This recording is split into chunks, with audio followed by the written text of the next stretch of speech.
Welcome to Wellness Unfiltered with Dr. Quinnett. I'm Dr. Quinnett Swink, a licensed marriage and family therapist, certified nutrition coach, wife, and mom. And each week I share honest conversations about what's actually going on with your body, your energy, and your habits. No hype, no quick fixes, just the root cause thinking, so you can begin to understand yourself well enough to feel like yourself again. Are you ready? Let's get into it. So, in the last episode, we talked about mindset and behavior change and why knowing what to do is different from doing it consistently. And today, I want to take that conversation one step further and talk about something that does not sound especially exciting, but it is very important. And it's this: the idea of boring meals. Because the reality is, your meals do not need to be exciting in order to be effective. I want to say that again. Your meals do not need to be exciting in order to be effective. One of the most useful things you can do for your energy, for your weight loss goals, and for your relationship with yourself is to stop expecting every meal to be new and perfect or even Instagram worthy, right? I understand. We live in a culture that treats food like entertainment. I There is always some new recipe or supplement or meal prep system, a new high protein snack, something that someone says on Instagram that we are supposed to eat that's going to help us to meet our goals, right? Food is always in our face. But for high achieving women, especially women navigating perimenopause, nutrition can very quickly become another project to manage. And you start thinking that your macros have to be perfect, that you have to have this perfect grocery haul, your recipes, you have to plan for every possible situation, right? But sometimes you end up spending so much of time creating the quote perfect way of eating that you never build a consistent way of eating. And the truth is, consistency matters much more than novelty. I want you to think about this. I want you to think about a woman who has a small rotation of meals that she knows works for her. She knows what keeps her full. She knows what she can prepare quickly, what to buy, what to pack for work. Her meals, they do not look impressive, but they are repeatable. Now, I want you to compare that to another woman who maybe saves 10 or even 15 recipes every week, right? She sees someone post this meal prep that gets you through the week and helps you to hit your perfect 1,500 calories, whatever your macros are. And so she saves that menu, that recipe. But by Wednesday, she's tired. And by Friday, she feels like she's failed herself and then tells herself, you know what, I'll just start over on Monday. Now, here's the reality: the first woman that I described, that's the one that isn't necessarily more disciplined. But what she did was she created less friction in her life. She took something that can often feel very stressful, which is meal planning and knowing what to eat and how to eat and when to eat. She took that and she created less stress around it. As high achieving women, as women navigating perimenopause, you we are making decisions all day long. Even right now, you're listening to this podcast. I want you to stop and think, how many decisions have you already made? You might be managing a business, you might be leading a team, you may be the sole provider for your kids, you're running a household, you're also trying to maintain your own health and wellness goals. And then by the end of the day, someone is asking, so what's for dinner? And you are sitting there thinking, I don't know because I don't want to make that decision. But when you already know what breakfast is going to look like, when you already know what your go to lunches are, and you have dinners that you can rotate through during a busy week, you are going to remove a dozen decisions from your week. And so instead of asking, what should I eat? You ask, which one of my usual meals is going to work for today? And that is a much easier question to navigate and to answer. And the reality is that this matters even more during perimenopause because when sleep and your appetite and your energy and your ability just to tolerate stress and your workout recoveries are all feeling less predictable, we need predictability. When your body starts changing, it makes sense that you feel this need to want to do more, right? You want to cut carbs. You want to maybe even try fasting. You may increase your cardio. You're cutting back on your calories. You're even buying supplements. But your plan changes every week. And suddenly your wellness routine, it just becomes one long experiment and you have no idea what's even helping you. And maybe if you're being honest with yourself, nothing feels like it's helpful. When you have simple, quote, boring meals, that gives you something that's incredibly valuable during this season. And it's this it's a baseline. You begin to notice what types of breakfasts keep you feeling more satiated and more satisfied. You begin to notice afternoon cravings are less strong when you don't skip lunch. You begin to notice that you have more energy when you eat enough earlier in the day. You also notice that your sleep is better when you're not going to bed so hungry. So you are collecting information about your own body instead of constantly reacting to whatever the new advice is that we see on social media. And I want to make this real for you. I want to tell you about a client that I have, and she gave me permission to share her story because it's so amazing. And her schedule is not a typical schedule. And what makes it more complicated when she came to me having weight loss goals, right? Having wellness goals is her schedule means that she is sleeping during the day and she's not sleeping in the evening like most of us are. So her body is operating on a schedule that most wellness advice does not account for. Every plan that she's previously tried assumes that she has a typical day, a typical morning, a typical breakfast time, a typical lunch, and a typical bedtime. But none of that described her real life. So when we started, her eating was not the way that was helping her to meet her goals. She relied on caffeine to get through the hardest time of her shift. And she was not eating enough protein. She was eating more carbs because let's be honest, carbs will give us that quick energy, right? And when she would wake up in quote for to start her day, which was generally in the afternoon, she didn't really know what to eat and how to eat and was kind of rinse and repeat, "Well, I just gotta get ready for work. I'm just gonna grab something." So when she came to me wanting to lose weight, and that was her goal, but we did not start with weight loss. We started with proper fueling because the reality is this, her body was already carrying a significant load, right? When we work overnight, that is a stressor. When you're sleeping against your body's natural schedule, the schedule that your body naturally prefers, that is a stressor. And when you add in an aggressive restriction, calorie restriction to a system that's already been underfueled and underslept, that strategy is not going to work in terms of meeting your goals. So we had to go more simple. We built a small rotation of meals around her actual shift instead of around a clock that had nothing to do with her real life. The meals were not elaborate, but they were familiar, they were balanced, and they were easy enough that she did not have to make these complicated decisions in the middle of the night. What would be the middle of the night for me, right? Or even when she's first waking up in the morning or in the afternoon and she's needing to get ready for work. We kept it simple. On the days that she worked, she had a rotation of meals that she could count on. And her biggest win was not initially the scale.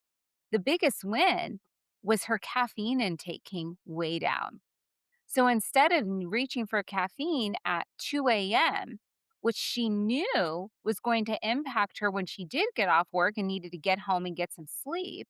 Sh- She was no longer relying on that caffeine because she was fueling her body differently earlier in the day and throughout her shift.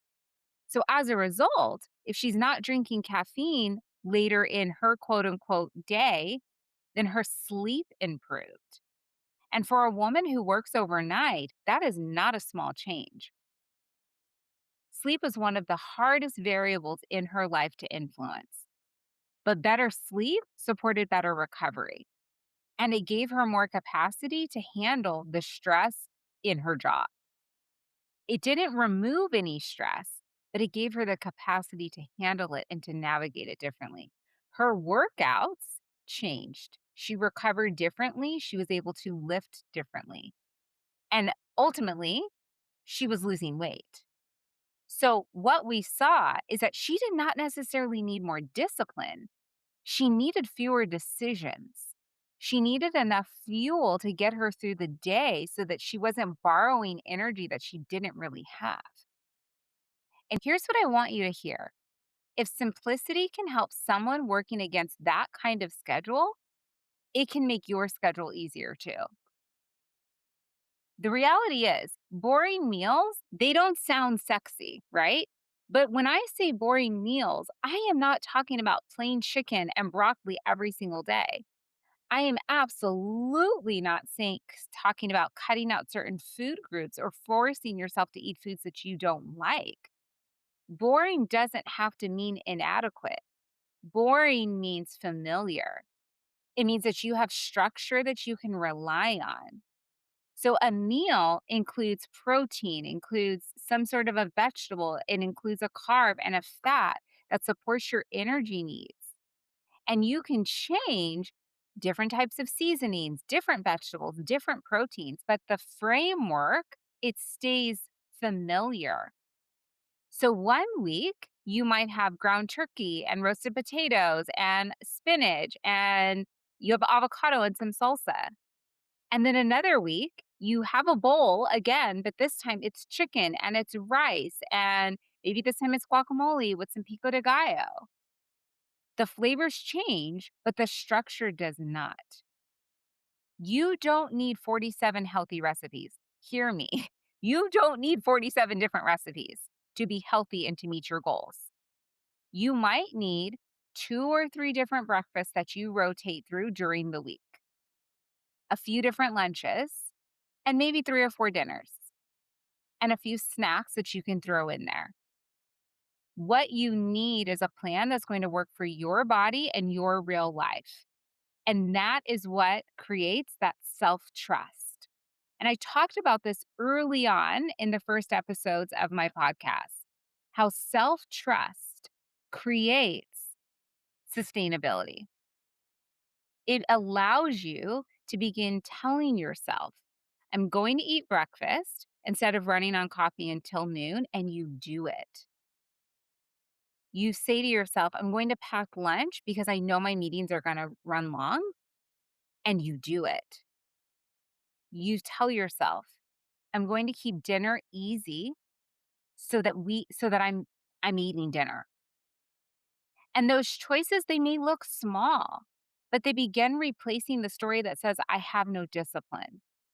And that is what I want for you. Because the reality is sometimes it's not a discipline issue. Sometimes our plan is too complicated. And if we are going to create self-trust, we have to understand that self-trust is not built through perfection. It is built through repeated follow through. And this matters for us as women navigating perimenopause and navigating seasons of our life that are heavy. Because we know we can meet deadlines. We know we can care for our families. We know we can show up for others. But we struggle with trying to show up for ourselves. But when we can create a plan and a simple food routine that allows us to be consistent and supports us in meeting our goals, then we start to believe in ourselves and self trust is created. A simple food routine gives you a place to start practicing how to begin trusting yourself again. It helps you to move away from this all or nothing mindset. It allows you to go to brunch, to go out to dinner, to have the dessert because you know that you can return the next day to your regularly scheduled program. There is no restart needed. Your regular meals become the baseline that you return to. The other thing is that consistency gives you better information. When most meals are relatively the same, you can evaluate your energy better. You can evaluate how satisfied you are in a meal, your digestion, your cravings, your workouts, your sleep. All of that becomes so much easier to evaluate. You can notice patterns and make small adjustments instead of completely overhauling your life every 2 weeks. That is how sustainable change happens. It doesn't happen through dramatic interventions. It happens through small adjustments repeated long enough to understand their effect.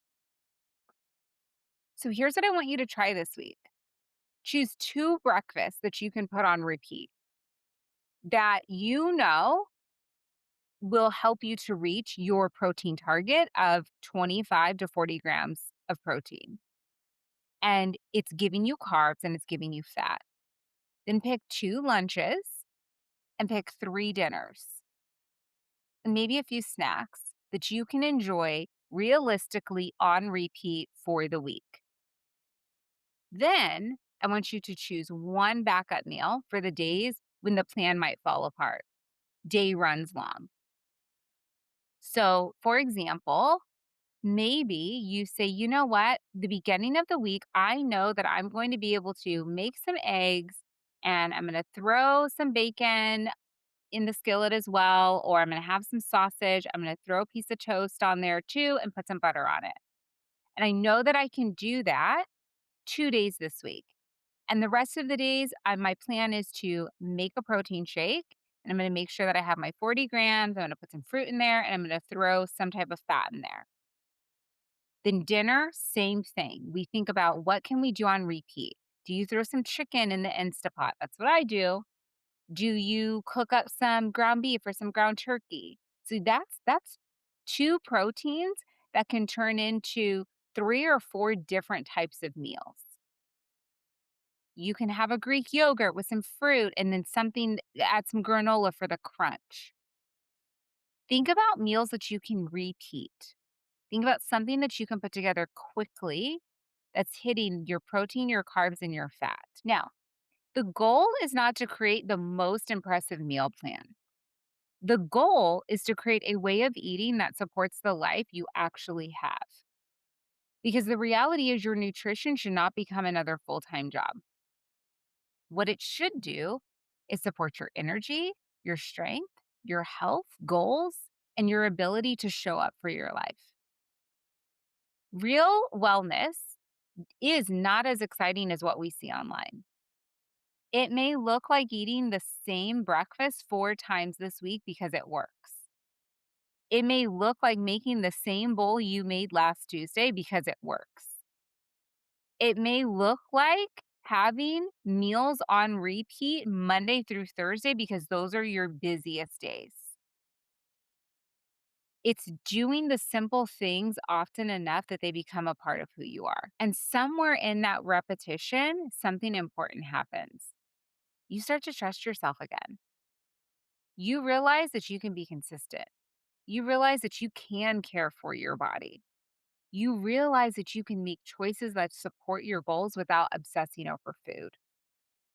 You also realize that you don't have to do everything perfectly and that you just keep showing up.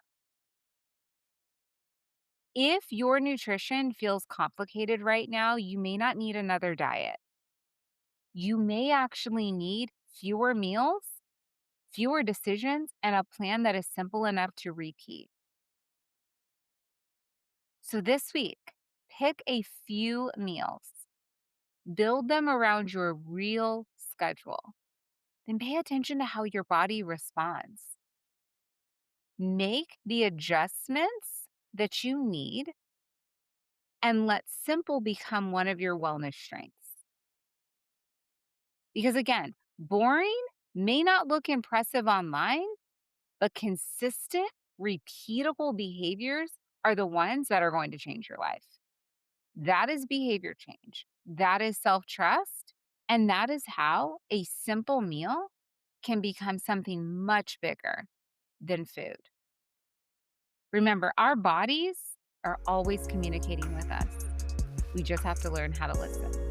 Thanks for spending this time with me today. Before you go, if this episode helped you understand your health a little differently, I would love for you to follow the show and leave a rating or review.